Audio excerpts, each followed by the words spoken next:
세상 이야기, 책 이야기, 라디오 집현전. 네, 청취자 여러분 안녕하십니까? 라디오 집현전 석훈입니다.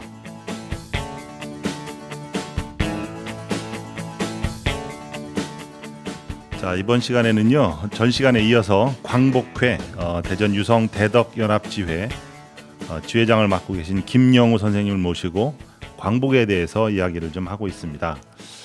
자, 전 시간에는 무슨 얘기를 했냐면 광복에 대한 전반적인 이야기를 나눴고요. 그리고 홍범도 장군 얘기도 좀 했습니다. 시간이 어떻게 가는지 지난 시간에는 너무 빨리 지나가가지고 오늘은 곧바로 그냥 시작하겠습니다. 우리 지회장님, 그 지난 시간에는 그 홍범도 장군에 대해서 좀 말씀을 해주셨거든요. 그리고 네. 시도 낭독해주셨고 감동적이었습니다. 시 낭독. 감사합니다. 예. 그런데 그 독립운동 뭐 이렇게 얘기를 하면 당시 이제 사회적인 분위기나 구성으로 보면 남자 이미지거든요. 홍범도 장군처럼 굳센 남자 이미지를 자연스럽게 떠올리게 되는데 최근에 남성이 아니라 여성 독립운동가를 발굴한 그런 얘기가 있다고요? 네, 그게 무슨 얘기입니까? 그 말씀도 하신 것처럼 이제 예. 대다수가 남성이 독립운동을 했지만은 사실은 우리가 알려지지 않는 이야기가 또 하나가 있는데 예. 남성들이 독립운동을 하기 위해서는 가정에 좀 내조가 있어야죠. 음. 내조 없이는 남편이 이렇게 독립운동을 할 수가 없는데 예. 여기에 한 가정을 지키면서 본인이 직접 독립운동을 하신 여자분이 계십니다. 여성분이 그래요. 계십니다. 예. 그 이제 제가 소개해드리고 싶은 분은 김락 여사입니다. 김락. 예. 예. 예, 이 김락 여사는 현재 경북 독립기념관이 있는 안동시 임하면 천전이라는 마을에서 태어났습니다. 안동시요. 예, 근데 우리 저 지회장님 고향도 안동이잖아요. 예. 바로 거기 인근입니까? 가깝습니까? 뭐 가까운 곳인데 예. 여기 경북 독립기념관이 있으니까 저도 이제 그쪽에 좀 많이 가보고 했었죠. 그렇습니까? 예. 예. 근데 이 천전이라는 마을이 예. 그 이종환이 쓴 택리지에 보면은 예. 삼남 4대 길지라고 나오는 곳입니다. 되게 터가 좋은 곳이군요. 이제 학봉 김성일이 살았던 곳이죠. 예. 그래서 이제 뭐 명당이라고 하는데 여기서 태어나신 분인데 이분의 가족사가 정말로 구구절절합니다. 예. 이분의 오빠는 이제 김대락이라고 하시는 분이에요. 예. 유학자였습니다. 이제 백하라는 호를 썼었는데 나중에 백두산 아래에 살았다고 백하 김대락이라고 합니다. 이분은 또 이제 굉장히 고지식한 유학자였었는데 신교육의 필요성을 절감을 합니다. 왜냐하면은 그 인근에 자기 집 인근에 협동학교라는 신식 학교가 들어섭니다.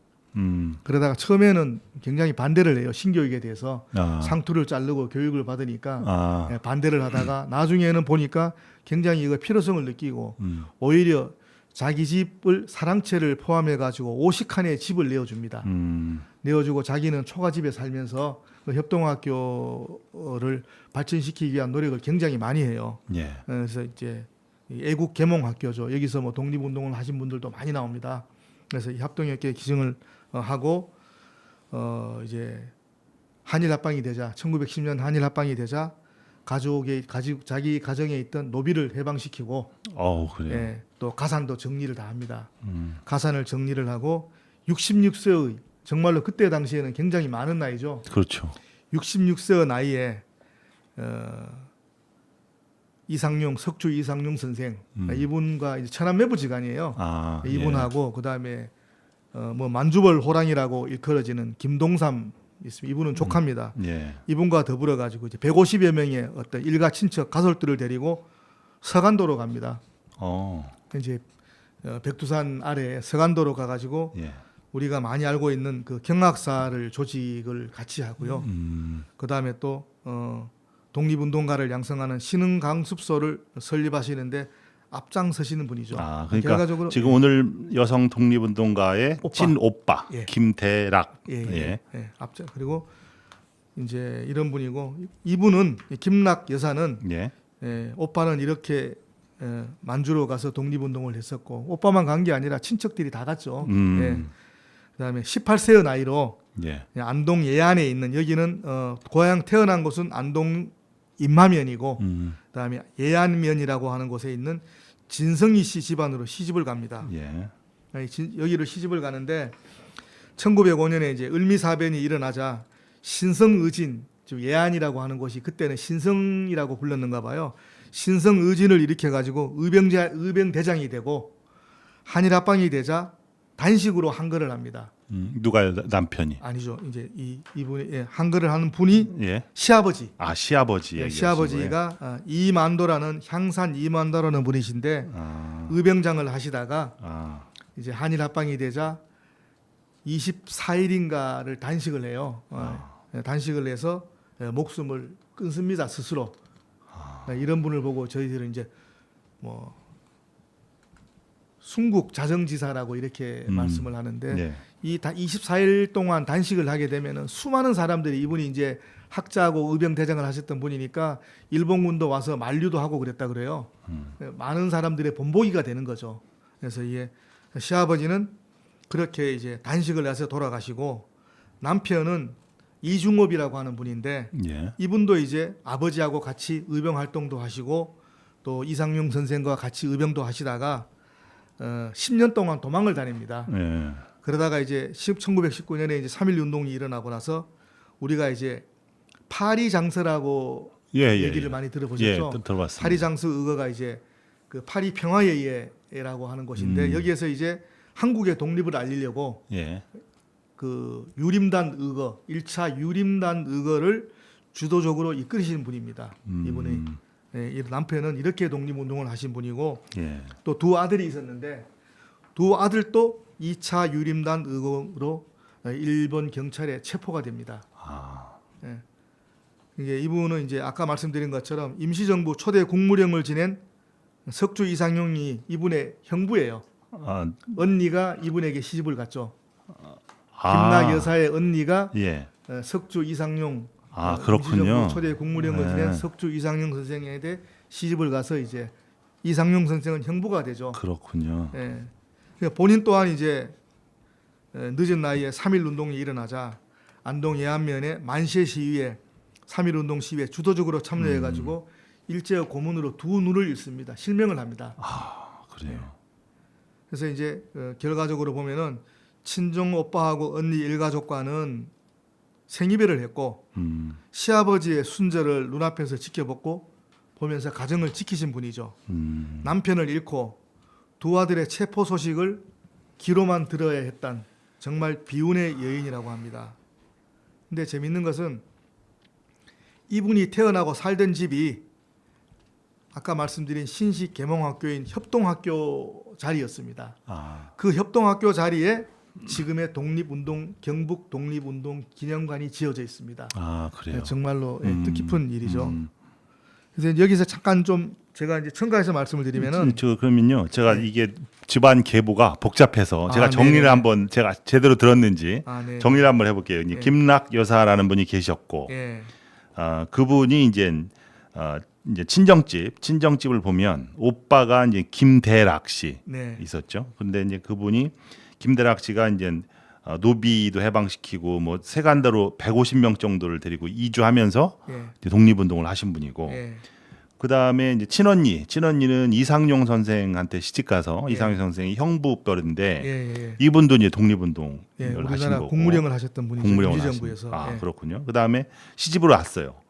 시집으로 왔는데 시집으로 왔으면 좀 편안하게 사셨어야 되는데 그게 아니라 남편이 이중업 씨, 그죠? 의병 활동을 하는데 10년 동안 도피 생활을 할 정도로 그리고 이중업 씨의 아버지, 그러니까 시아버지죠.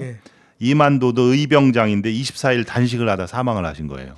그렇죠. 향산 이만도라고 되게 좀 이분도 굉장히 의미가 깊으신 분이죠. 그렇군요. 이때 당시에 이제 그냥 싸우다가 죽는 것이 아니라 본보기로 위해서 억울하고 한일합방이 잘못됐다는 걸로 단식을 하다가 사망. 많은 사람들에게 알려지고 뭐 유림들이 다 와서 인사도 하고 그렇죠. 뭐 이렇게 하다 보니까 이제 요즘으로 말하면 좀 홍보가 되는 거죠. 그렇죠. 공분을 사고 이렇게 유도를 하는 겁니다. 거기다가 아들을 둘 뒀는데 아들 둘도 의림단 의거 때 체포돼서 2차 의림단 의거 때 체포되고 사망을 하게 되나요? 아들도? 아들은 이제 뭐 그 자세한 기록은 남아 있지 제가, 않지만. 없습니다. 근데 이제 이 김락 여사가 본인도 이제 만세 시위하다가 두 눈을 실명하게끔 고문을 당하고. 그러니까 아들의 이제 소식을 보지는 못하고 귀로만 들었다. 붙잡혔다는 얘기를 들었죠. 야, 어떻게 이런 기구한 운명이죠. 근데 이게 참 재밌는 것이 보면은 예. 이 또 다른 점이 보면은 이 안동이라는 곳이 저도 고향이 안동입니다. 말은 독립운동이 최초로 일어난 것이 안동입니다. 아 그렇습니까? 지금 보통 보면 이제 을미 사변 이후에 의병을 이제 최초의 의병 활동으로 보고 있는데 사실은 그 이전에 1894년에 안동에 있던 서상철이라는 분이 의병을 일으켜 가지고요 일본군하고 전투를 벌입니다. 그래서 이것이 이제 뭐 역사적으로 보면은 구한말 의병의 효시라고 그래요. 1894년 갑오의병이라고 해서 그리고 또 안동은 전국에서 가장 많은 독립운동가가 배출되고요. 앞서 말씀드린 것처럼 그 이만도 선생처럼 자정 순국을 한 지사가 또 가장 많이 배출된 그 독립운동으로 말하면 유서 깊은 곳입니다. 그렇군요. 그런데 그 이유가 있어요. 무슨 이유를 이게 한번 따져보면은 첫째는 그 안동 지방이 유학이라는 정신적 좀 기반이 있었습니다. 그렇네요. 그 기반이 있었고 둘째는 그 유학을 바탕으로 협동학교 같은 애국 계몽 교육이 신교육이 이루어졌죠. 이루어졌고 그 다음에는 거미줄처럼 얽혀 있는 혈연과 지연의 관계가 이걸로 인해 가지고 강력한 연대 의식이 있었죠. 앞에 보신 것처럼 진성희 씨 집안과 고성희 석주 이상용 선생은 고성희 씨거든요. 그다음에 향산 이만도 선생은 진성희 씨. 진성희 씨와 고성희 씨가 사돈간이 되고 또 그 김락 여사는 의성 김 씨거든요. 의성 김 씨하고도 또 사돈간이 되고 이런 식으로 인해 가지고 또 뭐 안동 김 씨, 하혜유 씨 이런 분들이 서로 얽히고 설켜서 혈연과 지연으로 묶여져 가지고 끈끈한 연대를 구축하다가 보니까 일가족이 뭐 독립운동을 한 분들은 되게 많습니다. 그러네요. 그러니까 옆에서 누가 의거를 일으키면 그분이 남이 아닌 거죠. 그죠? 다 연관이 되는 거죠. 김락 여사의 뭐 조카 김대락 선생의 아들도 독립운동을 하고 뭐 또 석주 이상윤 선생 같은 경우에는 그 집안에 9명이 아버지 아들 9명이 또 독립운동을 하고 다 이런 분들이 되게 많습니다. 그렇군요.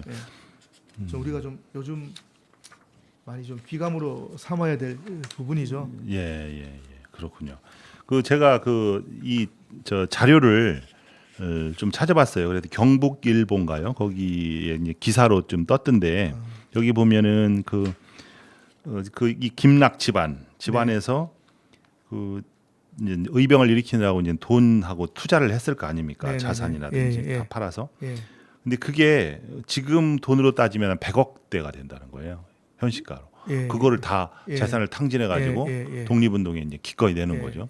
저는요 가끔 이제 개인적인 얘기인데 이 자신의 사재를 턴다든지 자신의 목숨까지 내놓으면서 의병 활동을 한다는 그게 참 독특하고 우리나라만에 가지고 있는 어떤 흘러내려오는 피 속에 숨어 있는 그런 정신 같아요. 그러니까 다른 나라에서 이런 식으로 싸운다는 얘기를 들어본 적이 없거든요. 저는 우리 어떤 학자가 그러는데 우리나라만이 가진 고유한 그런 사상이나 독립 정신이다. 지금도 우크라이나하고 소련하고 전쟁을 하고 있잖아요. 의병이 일어났다는 얘기를 들어본 적이 없어요. 물론 뭐 상황이 다르고 지금 현대전이야 뭐 양상이 다릅니다만 탱크를 살 수도 없습니다만 이제 이런 식으로 소련 사람들이나 뭐 옛날에 그 전쟁 같은데 보면 자기 집을 불태웠다, 식량을 불태웠다, 뭐 이런 얘기는 있거든요. 그런데 이게 분연이 일어나서 뭐 군대를 조직하고 조직적으로 적과 싸웠다 이런 거는요 정말 독특하고 이 한국인만이 가지는 그런 어떤 유일한 그런 DNA인 것 같아요. 제가 느낄 땐 그렇습니다. 뭐 그런 얘기를 해봤고요. 좋습니다. 지 회장님이 어떤 오늘 지금 여성 독립운동가에 대해서 말씀을 했잖아요. 근데 최근에 우리나라에서 또 뭐 여러 가지 논쟁이 되고 있는 논쟁이라고 얘기를 해야 되나요? 모르겠는데 대한민국이 언제 건국됐는가 뭐에 대한 이슈가 좀 문제가 좀 됐었어요. 네, 이제 네, 네. 광복회에서 나오셨기 때문에 제가 네. 여쭤보는데 네, 네. 이제 광복절, 건국절 이 네. 건국절에 대한 지회장님이나 이제 광복회 견해는 어떻습니까? 근데 참 이런 얘기 뭐 독립운동 얘기 예. 또 뭐 건국절 얘기 예. 뭐 이런 걸 하다가 보면은 사실은 저도 모르게 이게 막 좀 흥분이 돼요. 아, 그렇습니까? 예, 솔직히 예. 말씀드려서 좀 이게 그러다 보니까 이제 예. 제 말씀을 드리는 것이 잘 전달이 될지는 예, 모르겠는데 예. 저 잠깐 좀 말씀을 드리겠습니다. 예. 제 기준으로 봤을 때 예. 이 이제 뭐 건국절에 대해 가지고 요즘 언론에도 많이 나오는데 뭐 광복회뿐만 아니라 역사학자분들도 이제 법적인 부분들과 사실들을 가지고 많이 알려주고 계시죠. 예. 그래서 이제 많이 알고 계시리라 생각되는데 저는 이제 왜 이런 말이 나왔는지 이 건국절을 말씀드리기 전에 우리가 어떻게 그냥 뭐 일본에게 나라를 뺏겼다 이거보다가는 어떻게 뺏겼는지 그 참 그 비참한 상황을 잠깐 좀 말씀드리고 짚고 싶어요. 넘어갔으면 좋겠습니다. 예. 그래서 이제 그 고종 임금이 1897년이죠. 이제 외세의 어떤 대비해 가지고 자주적 국가가 되겠다라는 생각으로 이제 대한제국을 선포합니다. 예. 1897년에 대한제국 초대 황제가 되죠. 그리고 나서 이제 1897년인데 1904년에 러일 전쟁이 1905년에 러일 전쟁이 일어나죠. 예. 다시 잠깐만. 1904년. 예. 근데 러일 전쟁이 일어나기 전에 고종이 뭐라고 하냐면은 우리나라를 대외적으로 영세 중립국을 선포합니다. 고종이. 예. 얘기는 우리나라 주변에 일본과 러시아가 미치는 영향을 이미 알고 있었다는 뜻이죠. 그때 예, 상황이. 그렇죠. 그래서 우리는 중립국이다. 어느 편도 들지 않겠다라고 하죠. 예. 그런데 이제 1904년에 러일 전쟁이 일어나는데 이 러일 전쟁이 예. 마이크를 좀 가까이 좀 대주시죠. 이 러일 전쟁이 예. 러시아와 일본의 전쟁이지만은 전쟁터는 우리나라가 됩니다. 그렇죠. 예. 우리는. 뭐 10년 전인 1894년에 일어났던 청일 전쟁도 일본과 청나라의 전쟁이지만 전쟁터는 우리나라 우리나라에서. 땅이었습니다. 예. 참 안타까운 일이죠. 이 러일 전쟁이 일본의 승리로 끝납니다. 일본의 승리로 끝나고 이제 우리가 흔히들 알고 있는 포츠모스 조약 예. 이것이 이제 가스라 테프트 밀약이라고 그러죠. 예. 여기에 의해서 일본은 미국의 지원 속에서 우리나라의 우월권을 확보하게 됩니다. 이게 1904년에 일어난 일이죠. 그러다가 이제 이때 당시에 보면은 미국은 철저하게 일본의 우호적이었습니다. 본인들은 필리핀을 점령하기 위한 어떤 그렇죠. 의도를 가지고 있었다고 그래요. 그래서 이제 철저히 일본의 우호적이었었고 대한제국은 어떤 미국의 좀 이게 뭐 한 방 맞았다고 그래야 되나 어떤 뭐 그런 관계였었는데 그래서 일본이 이제 1905년에 대한제국의 외교권을 박탈하기 위해 가지고 한일 협상 조약을 체결하죠. 예. 이것을 이제 우리는 이제 을사늑약이라고 부릅니다. 근데 이 조약 자체가 보면은 늑약이라고 하는 것은 정식적인 조약이 아니고 억지로 그렇죠. 맺은 조약이다. 그렇죠. 그죠? 늑약이라고 그래서, 쓰죠. 늑약. 예. 억지로 늑자를 써가지고 을사늑약이라고 얘기를 합니다. 근데 이 조약은 대신들도 다 반대를 해요. 당시 대신들요. 황실의 대신들도 반대를 하는데 우리가 정말로 잊어서는 안 되는 을사오적이라고 부르는 이 박재순, 외부 대신 박재순, 이완용, 이지용, 이태근, 권중현 이 사람들이 주도적으로 해서 강제로 맺은 조약입니다. 예. 그래서 요즘은 이 을사오적을 보고 용서받지 못할 큰 죄를 지은 배신자를 말할 때 대명사처럼 좀 쓰고 있죠. 예. 그래서 이제 이렇게 되니까 고종 황제가 1907년에 이제 헤이그에서 만국 평화회의가 열리는데 여기에 3명의 밀사를 파견하죠. 이거 많이 배웠지 않습니까? 헤이그 밀사. 헤이그 밀사. 그렇죠. 예. 밀사를 파견하는데 여기 파견을 해가지고 이 을사늑약은 무효다라고 알리려고 하는데 여기에서도 일본하고 영국이 반대를 합니다. 그래서 알리지를 못해요. 기회를 박탈당하죠. 그래서 여기서 이제 이준 열사가 우리가 알고 있는 것처럼 돌아가시죠. 예. 과거에 보면은 이제 이준 열사가 할복 자살을 했다라고 하는데 이거는 이제 당시에 그 대한밀 매일신보 매일신보의 주필이던 그 양기탁 선생이 이제 할복 자살했다고 보도를 하는데 실질적으로 뭐 저도 잘은 모르겠습니다만 사인은 잘 모르겠는데 돌아가셨는데 어떤 우리 그 국민들의 공분을 유도하기 위해 가지고 할복 자살을 했다. 이렇게 보도를 하는데 이걸 보면은 그때 좀 시대적인 상황을 좀 알 수 있지 않을까라는 생각이 그렇죠. 들고요. 그래서 이제 이 헤이그 밀사 사건으로 인해 가지고 일본은 고종을 강제 폐위를 시킵니다. 예. 그리고 나서 안중근 의사의 총탄을 맞아서 이토 히로부미가 죽고 예. 1910년에 이제 강제 합방을 서두르게 되죠. 근데 이게 또 보면은 참 기가 막히고 참 입에도 오르지 못할 어이없는 일이 벌어지는데 이때 당시에도 뭐 대신들이라든가 당시 황제는 이제 고종의 아들인 순종이 황제였었는데 다 반대를 하지만은 이 이완용을 비롯한 친일파들이 대한제국을 병합하기 위해 가지고 순종 황제를 윽박지릅니다. 이것을 이제 옆에서 듣고 있던 17살 먹은 17살 된 순종효 황후가 순종의 비죠. 순종효 황후가 옥새를 가지고 숨어버립니다. 그리고 치마 속에 감추어요. 이 옥새를. 설마 황후인 여자의 치마 속까지 어찌할 수 있겠냐라는 심정으로 이제 네. 옥새를 감추어 버렸는데 이 옥새를 황후의 옥바인, 황후의 백부인 윤덕영이라는 자가 황후의 치마 속에 손을 넣어가지고 옥새를 뺏어갑니다. 좀 치욕적이네요. 예, 치욕적이죠. 이렇게 해서 대한제국의 국권이 빼앗기고 이날이 바로 지금 우리가 국칠을 삼고 있는 8월 29일 경술 국치일입니다. 이런 걸 보면은 일본과의 조약은 어디에도 나라의 대표가 승인하고 맺은 정식 조약이 없습니다. 그리고 역사학자들이 말하는 것처럼 구한말 우리가 맺은 조약은 정식 조약도 아닌 약식 조약이고 그 약식 조약도 실효성이 없는 조약이므로 모두 국제법상 무효라고 말을 합니다.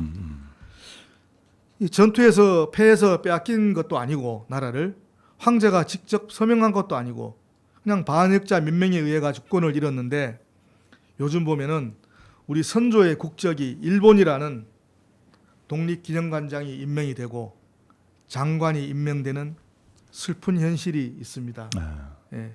이 사람들이 이제 주로 하는 얘기를 제가 들어보니까 송기정 선수가 일장기를 달고 올림픽에 나갔다고 우리 선조의 국적이 일본이다라고 이렇게 예를 들더라고요. 예. 근데 그 사진도 뭐 이렇게 많이 있지만은 시상대에선 송기정 선수의 표정이 전혀 기쁘지를 않죠. 그렇죠, 그렇죠. 예. 저도 고개를 봤죠. 숙이고 예. 이게 월계수 화분으로 가슴에 일장기를 가리고 있습니다.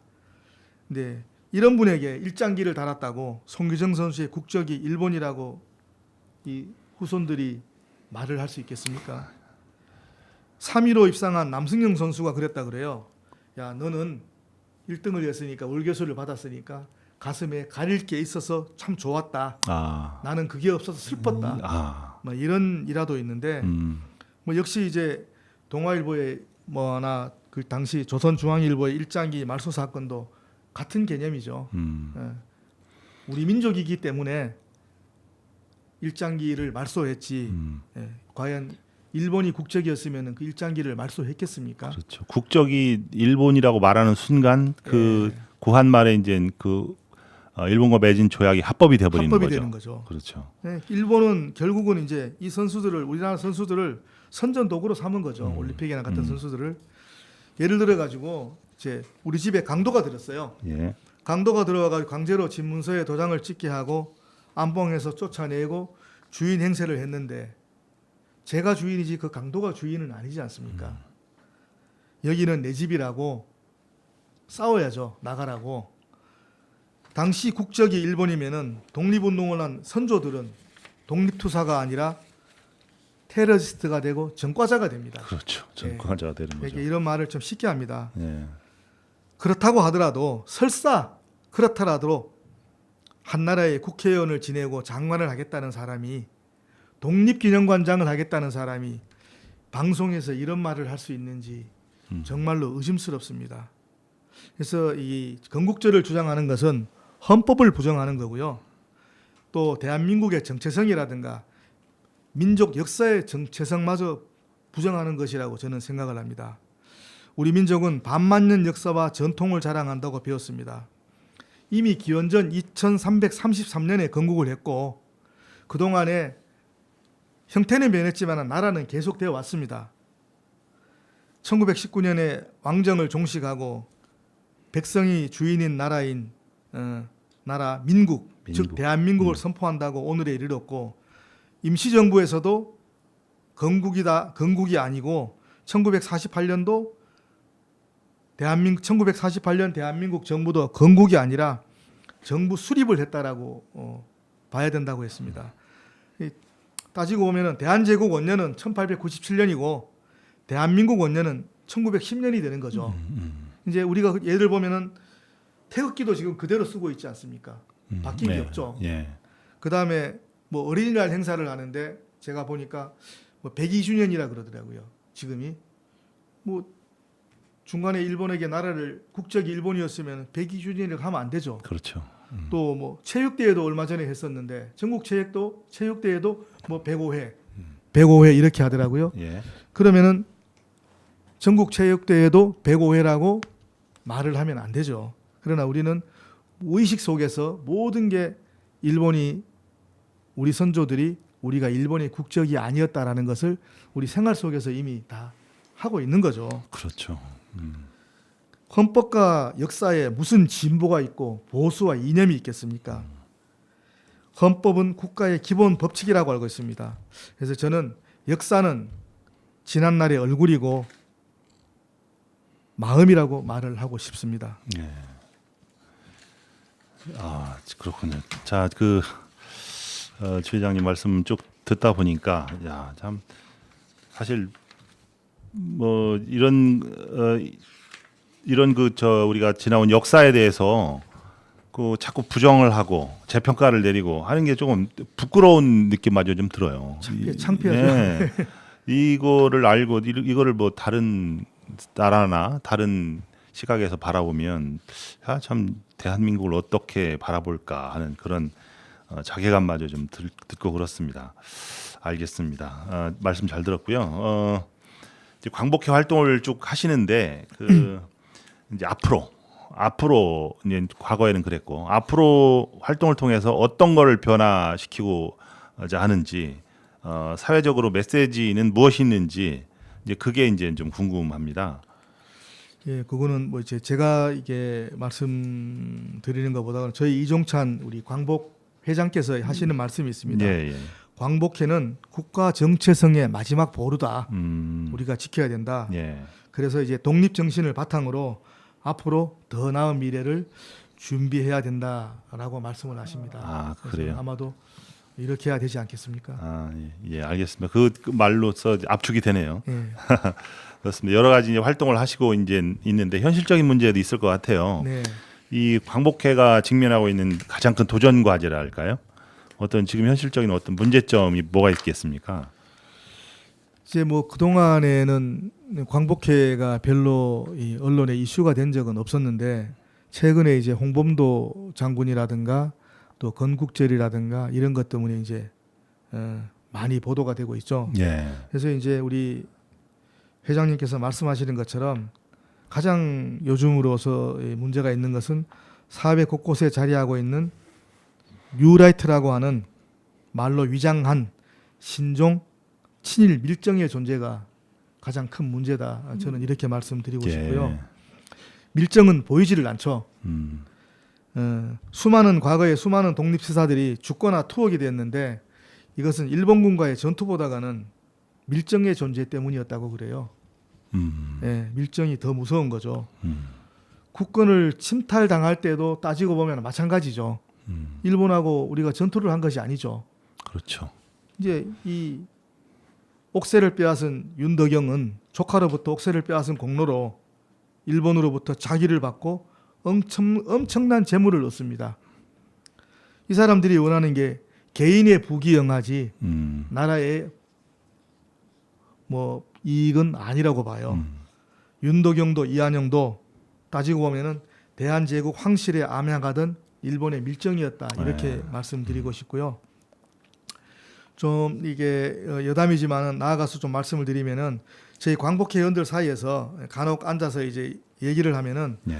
우리 할아버지는 뭐 어디에서, 우리 아버지는 어디에서 교도소에서 복역을 냈었고 형을 몇 년을 살았었고 예. 아까 말씀드린 것처럼 뭐 태형을 몇 태형. 대를 맞았다. 뭐 이런 얘기를 참 해요. 그렇게 다 하시겠네요. 예, 예, 하는데 하나 사연이 있으실 것 같아요. 예. 이때 태형이라는 것이 이제 일제가 우리나라 사람들의 생활을 규제하고 탄압하기 위해 가지고 만든 순사에게 이 부여한 일종의 사법권의 특권이에요. 태형, 그러니까 친다는 거죠. 때린다는 거잖아요. 거죠. 이제 예. 재판도 없이 그냥 때리는 거죠. 그렇죠. 특권이죠. 이게 말도 안 되는 거죠. 참. 그래서 이 특별한 재판 없이도 이제 벌기로 매질냈습니다. 근데 60대 정도를 맞으면은 불구가 되거나 죽었다고 그래요. 60대라는 게 뭔가 60이라는 숫자가 60 뭔가요? 숫자, 그 정도만 맞으면은 웬만한 사람은 한계점이라고 보는 거예요. 한계점이라는 얘기죠. 그리고 또 교도소에서 이제 복역한 기록이라든가 얘기를 들어보면은요, 뭐 요즘 교도소야 뭐 그렇지 않겠지만은 과거에는 조그만한 방에다가 그냥 몸을 움직일 수조차 없는 공간 한두 명이 들어가면 되는 공간에다가 10명 이상을 들였다고 그래요. 저 TV에서 본 것 같아요. 서대문 교도소인가요? 예, 뭐 거기 거의 이렇게 전국 교도소가 마찬가지죠. 예, 이렇게 촬영을 한 거를 봤는데 유관순 열사가 그쪽에 이제 갇혔었는데 네. 거의 뭐 이렇게 지금 닭장 케이지 있잖아요. 네네네. 그 정도 그런 수준이더라고요. 식입니다. 사람들을. 그렇게 하니까 굉장히 환경도 또 불리하고 또 뭐 겨울에 뭐 난방이 되었겠습니까? 그렇죠. 여름에 냉방이 되었겠습니까? 그래서 정말로 참 안타까운 환경 속에서 또 그런 와중에서 또 불러내어 가지고 고문을 하고 그러니까 한번 들어가면은 뭐 1년을 살았다, 2년을 살았다고 하지만은 살아나온 사람이 많지 않았다는 얘기죠. 들어가면은 불구가 되거나 목숨을 잃었다고 합니다. 저도 이제 저희 할아버지 얘기를 할머니로부터 들었었는데 예. 생지옥 잃었다 그래요. 근데 말로만 들었지 저도 경험해 보지 못했으니까 뭐 짐작만 하지 그게 어떤지는 그렇죠. 모르겠지만은 그로 인해 가지고 저희 가정뿐만 아니라 다른 분들도 마찬가지겠지만은 가정은 또 풍비박산이 나고 뭐 아무것도 남은 것이 없다고 그러죠. 그래서 이 겪어보지 않는 사람이 뭐 남의 말처럼 이렇게 쉽게 할 수 있는 부분은 사실은 아니라고 봅니다. 예. 그래서 뭐 흔히들 그런 말을 하잖아요. 부자가 망해도 3년은 가는데 예. 독립운동을 한 가정은 3대가 어렵습니다. 뭐 3대는 부자는 3대를 가지만은 독립운동을 한 가정은 3대가 어렵다 이런 말을 합니다. 좀 안타까운 일이죠. 네, 정말 안타깝습니다. 광복회 얘기를 하고 있습니다. 그 대전 유성 대덕연합지회 지회장님 김영우 선생님 모시고 광복에 대한 이야기, 이런저런 이야기를 좀 나누고 있는데요. 음악 한 곡 듣고 이야기를 좀 계속하겠습니다. 기차는 그 새벽을 떠났다, 이지상의 노래입니다.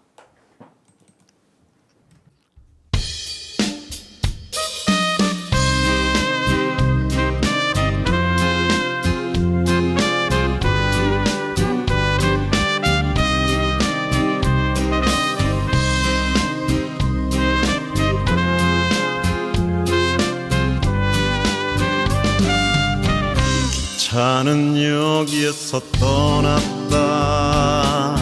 황제의 밀사를 가슴에 숨긴 이준과 이상설을 태우고 기차는 그 새벽을 떠났다. 기차는 여기에서 떠났다. 양치의 들판에 무명질 버린 대한국인 한중 그늘 태우고 기차는 그 새벽을 떠났다. 우스리스크 캄차카 하바롭스크 벽시 같은 고려인들 모두 태우고 비구름처럼 눈보라처럼 사나운 계절을 칸칸이 달려갔다. 기차는 여기에서 떠났다. 총을 빼앗긴 노병 홍범도 백마탄 김경천을 태우고 기차 귀찮은 그 새벽을 떠났다.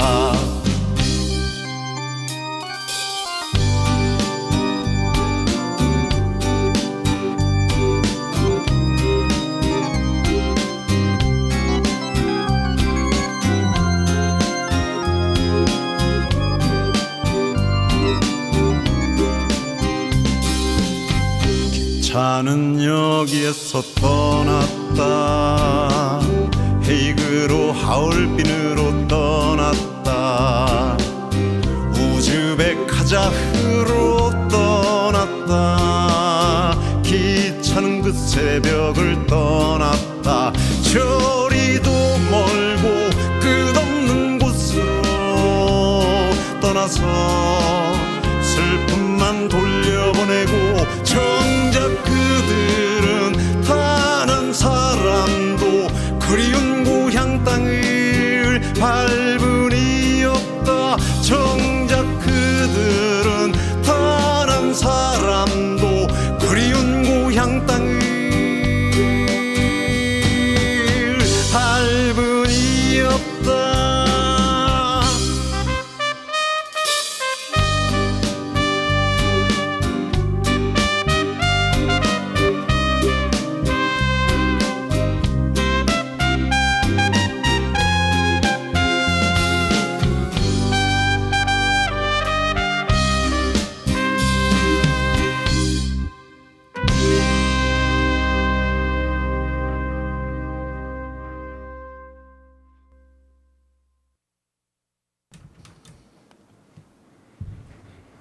예, 음악 들었습니다. 기차는 그 새벽을 떠났다 라는 노래를 들었습니다.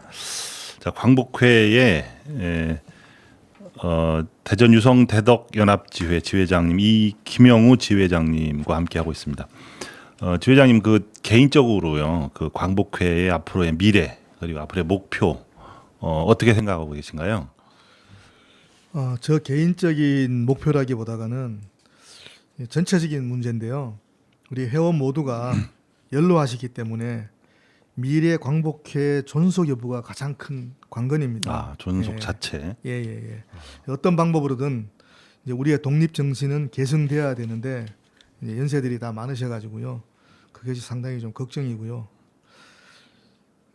저 역시도 뭐 애국자도 아니고 100년 전 오늘을 다시 맞이한다면은 뭐 저희 할아버지처럼 일어설 용기가 생길지 솔직히 자신도 없습니다. 얘기를 들어보면은. 예. 그러나 앞에서 말씀드린 뭐 건국절 얘기가 나오는 것처럼 과거의 잘못은 사과를 하고 또 용서를 해야 된다라고 생각을 합니다. 이 사과가 없으니까 그렇죠. 그 잘못을 모르고 역사를 부정하는 일이 자꾸 생기는 겁니다. 예. 그래서 과거의 오늘이 그것이 과거와 오늘의 진정한 화합이 되지 않겠냐, 저는 이렇게 생각을 합니다. 그리고 또 한 가지 좀 이렇게 사견으로 말씀을 드리면은 국가보훈부가 보훈처가 보훈부로 승격됐잖아요. 예.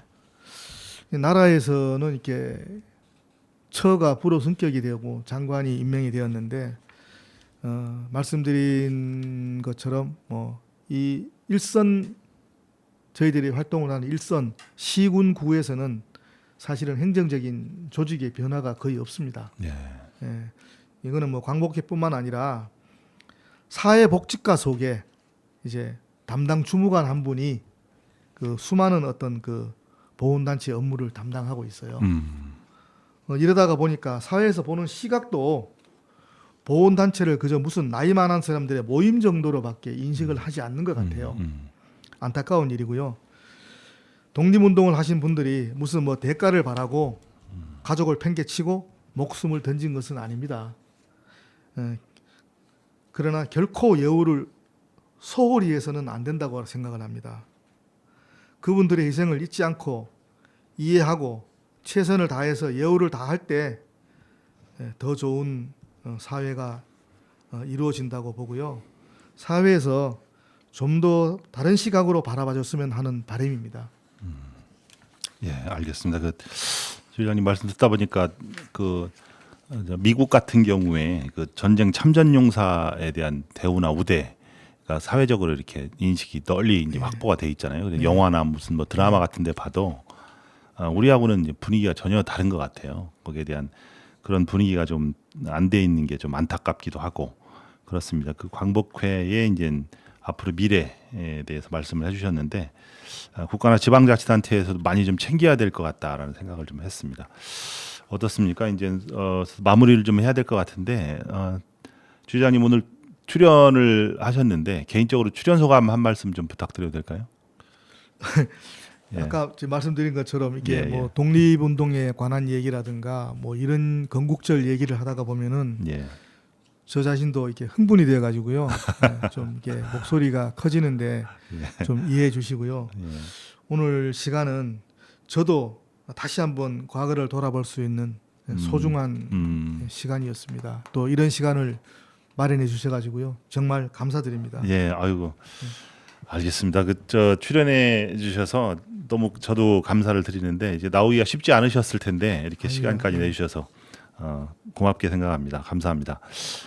저희 그 프로그램이 책을 주제로 하는 그런 프로그램인데 아까 그 화장하는 여자라는 시집 거기서도 이제 시도 낭독을 해주셨는데 이 시대의 그 젊은 사람들한테 권할 만한 책이 있을까요? 그 추천한 건 부탁드려도 될까요? 예, 저는 그 방현석 작가의 장편 소설이요? 예, 소설 범도를 추천하고 싶습니다. 범도. 예. 범도가 홍범도. 홍범도 장군을 이름. 이름으로 이제 범도라는 제목의 소설입니다. 이게 나온 지가 얼마나 됐습니까? 작년에 나왔죠. 그렇죠. 작년에 나왔습니다. 예, 범도를 추천하고 싶고요. 범도.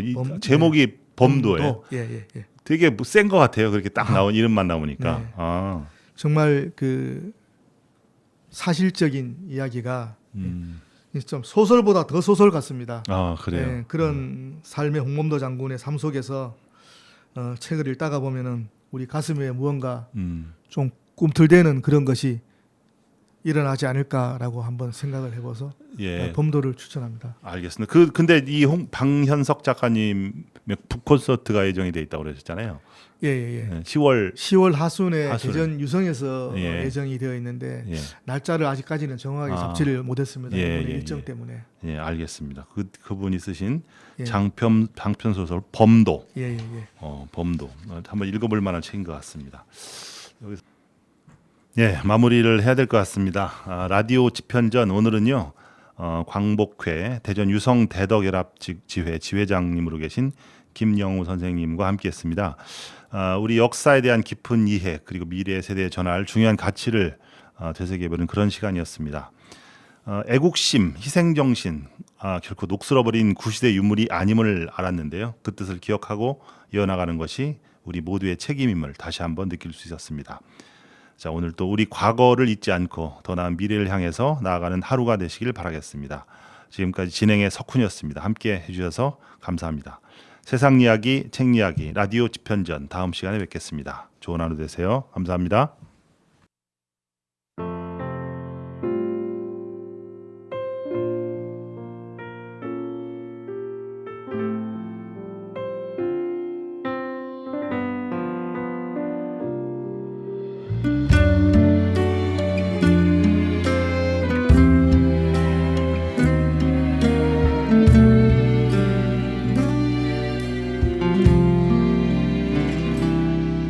내가 이렇게 아픈데 그댄 어떨까요? 원래 떠나는 사람이 더 힘든 법인데 아무 말하지 말아요. 그대 마음 알아요. 간신히 참고 있는 날 울게 하지 마요. 이별은 시간을 멈추게 하니까 모든 걸 빼앗고 추억만 주니까 아무리 웃어보려고 안간 힘써봐도 밥 먹다가도 울겠지만 그대 오직 그대만이 내 첫사랑 내 끝사랑 지금부터 달라질 수 없는 한 가지 그대만이 영원한 내 사랑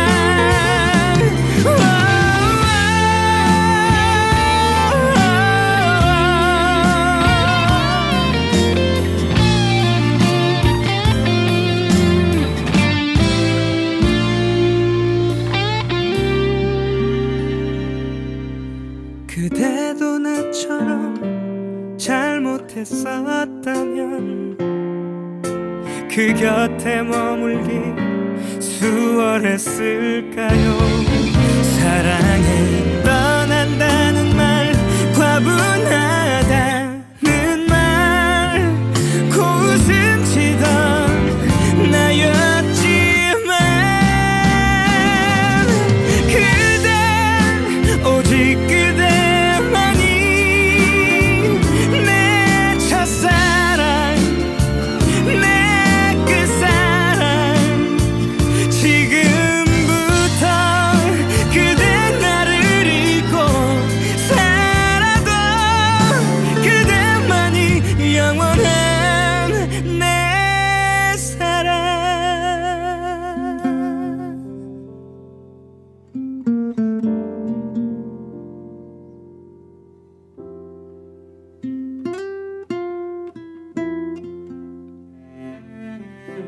나는 다시는